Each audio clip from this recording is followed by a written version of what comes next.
მეგობრებო, მე როგორც უკვე გარკვეული სტაჟის მქონე ელექტრომობილის ადამიანს, რომელმაც თავის ხელით გადააკეთა ერთ-ერთი მოდელი და 6 წელი ავიყენებ ამ მანქანას ძალიან წარმატებულად და კარგად. ხშირად მისვავენ ძალიან ბევრ შეკითხვას ელექტრომობილების ექსპლუატაციის შესახებ. არჩევებს თხოვლობენ და მე მინდათ გაგიზიაროთ თქვენ რამოდენიმე კითხვაზე პასუხი, თუ ვინ, რატომ და როდის უნდა იყიდოს ელექტრომობილი. პირველი და აუცილებელი. დღეს რო კაცი ყიდულობს ელექტრომობილს, ხასიათით უნდა იყოს ნოვატორი, რეფორმატორი და სიახლის მოყვარული. ასაკს არ აქვს მნიშვნელობა, იმიტომ რომ მე კონსერვატორი 16 წლის ხალხიც ვიცი და ნოვატორი 80 წლის ადამიანებიც ვიცი. ასაკს არ აქვს მნიშვნელობა, მნიშვნელობა აქვს ადამიანის ხასიათს. გაგიჭირდებათ გამოყენება ელექტრომობილის მაშინ, როცა თქვენ ბუნებით კონსერვატორი ხართ და რაღაცნაირად არ ეგუებით თუ ვერ ეგუებით სიახლეს. მეორე, ასეთი პირობა. გარკვეული უნარჩვევები უნდა გააჩნდეს ადამიანს ელექტრული ხელსაწყოების და ელექტრონიკის გამოყენებაში. მოგეხსენებათ, ეს პრინციპულად განსხვავდება ელექტრომობილი შიგაწვის ძრავიანიდან შიგაწვის ძრავიანი მანქანებისგან და იმისათვის, რომ გაერკვეთ მისი ექსპლუატაციის თავისებურებებში, წესებში, ხასიათში, საჭიროა ცოტა მაინც ერკვეოდეთ ელექტროობაში. ყოველ შემთხვევაში ჯერჯერობით, სანამ სერვისები იქნება ისეთი დახვეწილი, რომ თქვენ შეძლებთ ყველა კითხვაზე პასუხი მიიღოთ სერვის ცენტრებში. მესამე და მე ვთვლი, რომ ძალიან აუცილებელი პირობა, უნდა გქონდეთ სახლში მანქანის დამუხტვის საშუალება. ეს არის აუცილებელი, იმიტომ რომ თუ ეს არ აგაქვთ, თქვენ ახლა ქუჩაში ამისი დამუხტვის არც საშუალება არ გექნებათ, არც დრო არ გექნებათ, არც ხასიათი არ გექნებათ და ძალიან გაგაძვალებთ. მოგეხსენებათ, ჩვეულებრივი ნელი დამუხტვით მანქანა სჭირდება დაახლოებით 7-8 საათი და ვერ დადგებით, ხა თქვენ ვერ დატოვებთ მანქანას დასამუხტავ ადგილზე და მე 8 საათის მერე ვერ მიაკითხავთ სამოსაყვანად, ძალიან მოუხერხებელია. შესაბამისად, ეგეც ძალიან გაგაწვალებთ და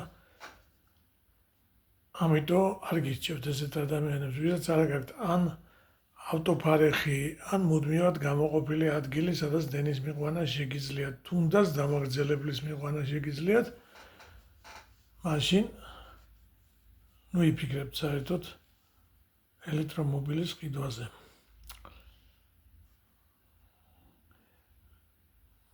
მეოთხე, ესეთი წინასწარ უნდა განსაზღვროთ რა დისტანციებზე და რამდენად ოპერატიულად გიხდებათ მოძრაობა. ელექტრომობილს აქვს ესეთი ბევრი განსხვავებული თვისება შიგაწვის ძრავიან მანქანებთან შედარებით და ერთ-ერთი და მნიშვნელოვანი არის ის, რომ შენ წინა დღისთვის უნდა განსაზღვრო მეორე დღეს სად მიდიხარ. თუ შენ გინდა დიდ მანძილზე წასვლა, ისედაც რომ შენი მანქანა ყოფნის მისვლაზეც და წამოსვლაზეც, შენ იმ ღამეს უნდა დამუხტო მანქანა. თორე სასწრაფოდ რომ დაგჭირდება მანქანის დამუხტვა, ეს შეიძლება მარტო ჩქარ დამუხტველებზე, რომელთა რაოდენობაც შეზღუდულია საქართველოში, არ არის ეს ყოველფეხის ნაბიჯზე ისე როგორც თქვათ ევროპაში და ამერიკაში. უნდა ცოტა გაგაწვალებთ ეგ მომენტი, იმიტომ რომ წარმოიდგინეთ ხა უცებ საღამოს გაგისთათ სურვილი სადღაც წახვიდეთ შორ მანძილზე, სადღაც 120-130 კილომეტრი, 140 და მანქანა არ აგაქვთ ბოლომდე დამუხტული. თქვენ მალე იმას და სწრაფად თბილისში არის ხა დღეს რამოდენიმე ეგეთი წერტილი, მაგრამ მაინც დისკომფორტია. შეიძლება მიხვიდეთ და დაგვხდეთ ვიღაცა მოგიწიოთ რიგში ჩადგომა, ვიღაც სტენის. მოკლედ თუ თქვენ ოპერატიული გადაადგილებები გჭირდებათ და წინასწარ არ აგაქვთ განსაზღვრული სად და როგორ გჭირდებათ მანქანა და დიდ მანძილებზე გჭირდებათ ისეთი რომ როგორიც არის თქვათ თბილისი, ქუთაისი, ბათუმი ეს შორ მანძილებზე და თან არ იცით წინასწარ როდის მოგიწევთ გადაადგილება, მაშინ არ გიჩვენთ რა თქმა უნდა, ან უნდა ტენოთ ყოველ ღამე მანქანა და სულ გქონდეთ მუდმივად დატენილი.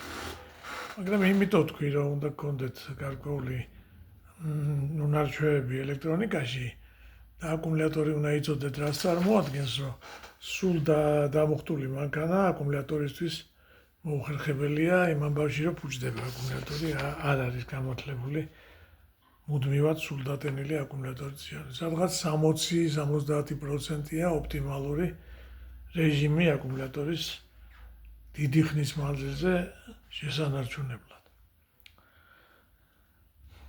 ახლა კიდე ერთი საკითხი, რისთვის ყიდულობ მანქანას? მანქანას ყიდულობ, რომ გამოიყენო თქვათ საკმაოდ დიდი ხნის მანძილზე, თუ როგორც ბევრს აქვს ესეთი თვისება საქართველოში 2-3 წელი გამოიყენოს და მერე გადაყიდოს.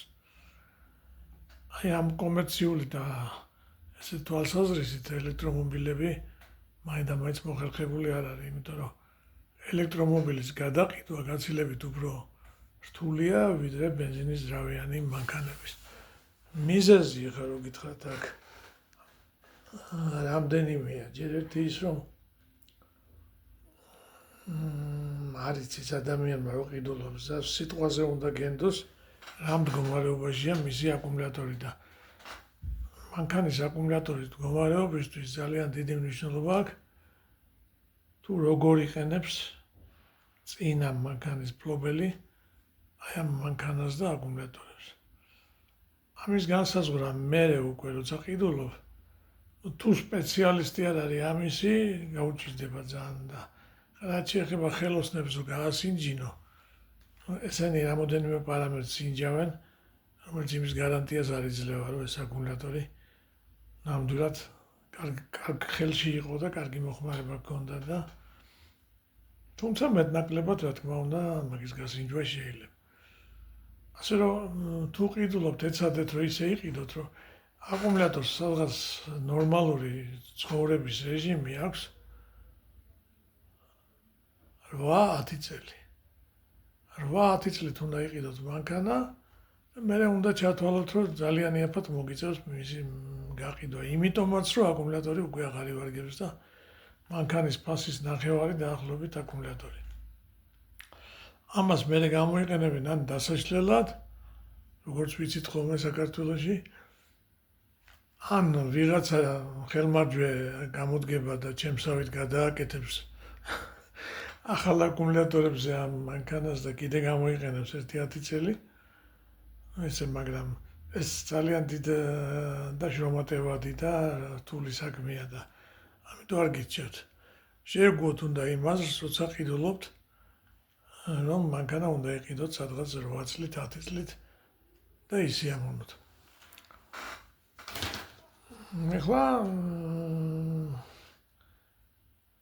ეხლა თქვენ მეტყვით, თუ ამდენი პრობლემა აქვს ამ მანქანის შეძენას, კარგი რა აქვს და რატო უნდა იყიდოთ? რა თქმა უნდა, კარგი აქვს უამრავი. შეიძლება იმაზე მეტი, რაც ცუდი აქვს.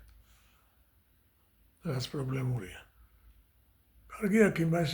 კარგია ეს ელექტრომობილი ისეთი ადამიანისთვის, ვისაც ძალიან არ უყვარს პროფილაქტიკაში სიარული და თუნდაც რო არაფერი გაუფუჭდეს, გეგმიური პროფილაქტიკური სამუშაოების ჩატარება.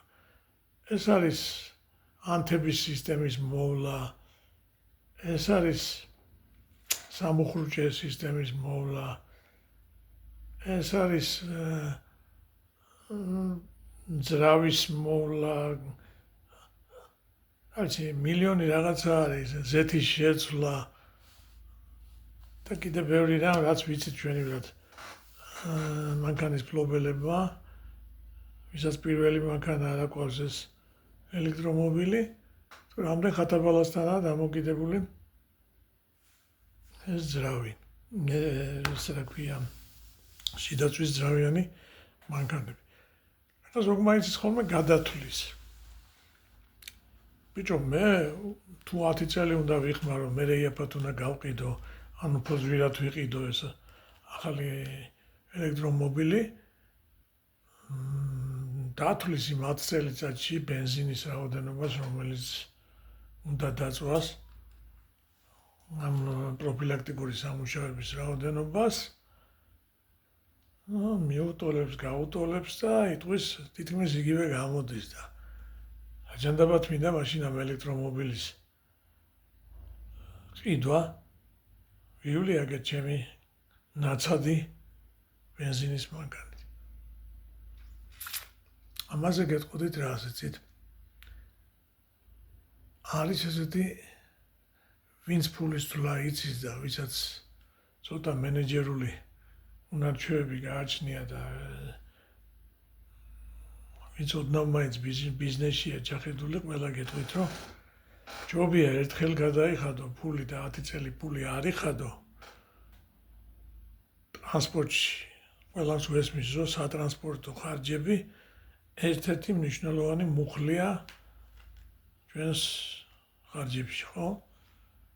ტრანსპორტში ჩვენ საკმაოდ დიდ ფულს ხარჯავთ, იგივე ტაქსებში, იგივე თუნდაც ავტობუსებში, იგივე გადაადგილება რაიონში მანქანით და ასე შემდეგ.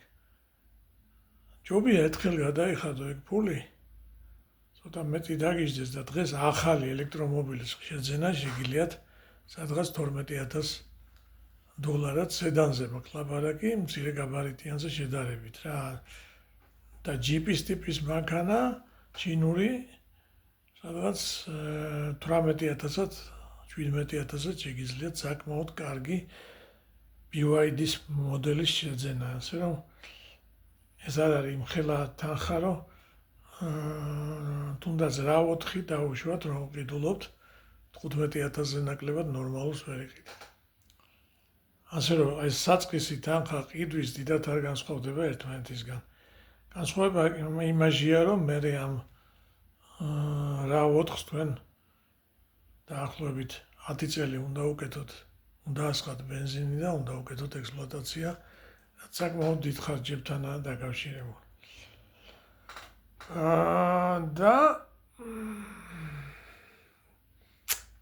კიდევ რა შემიძლია გითხრათ ამასთან დაკავშირებით. ვინც დაინტერესდებით, ეცადეთ, რომ თუნდაც კომპანიები აწარმოებენ დროებით ამ მანქანის ელექტრომობილების ტესტ დრაივს. ეცადეთ, რომ გამოვართვათ და მთელი დღე დაუშვათ იაროთ ელექტრომობილით და თქვენ აშკარად იგრძნობთ განსხვავებას, რით განსხვავდება ელექტრომობილი შიდაწვის ძრავიანი მანქანისგან, თუნდაც ტარების ხარისხით და ტარების. ახლა ბევრი არ დამეთანხმება მეთქი, ხო გეუბნებით, იმიტომ რომ კაცი, რომელიც ელექტრომობილს ყიდულობს, პირველი პუნქტი გითხარით, რომ უნდა იყოს ბუნებით ნოვატორი, რეფორმატორი და სიახლის მოყვარული. ასე რომ ვინც ასეთები ხართ, ძალიან გირჩევთ, იმიტომ რომ მე უკვე 6 წელია დავდივარ ელექტრომობილით და საერთოდ მანქანის ასე ვთქვათ, პროფილაქტიკის პრობლემა არ მქონია, საერთოდ არ შევსულვარ არანაირ მომსახურების სერვისში და კვირაში ერთხელ შევაერთებ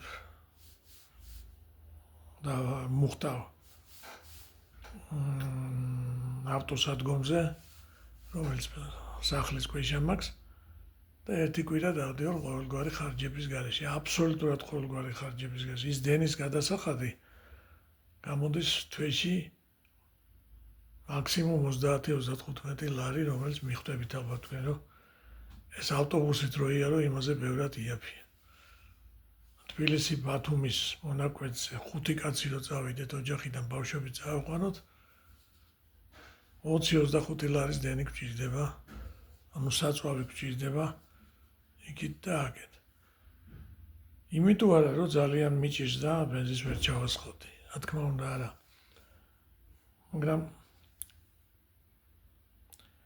მაგრამ მე ვიცი ფულის თვლაა და ყველა ვიც ფულის თვლა იცით.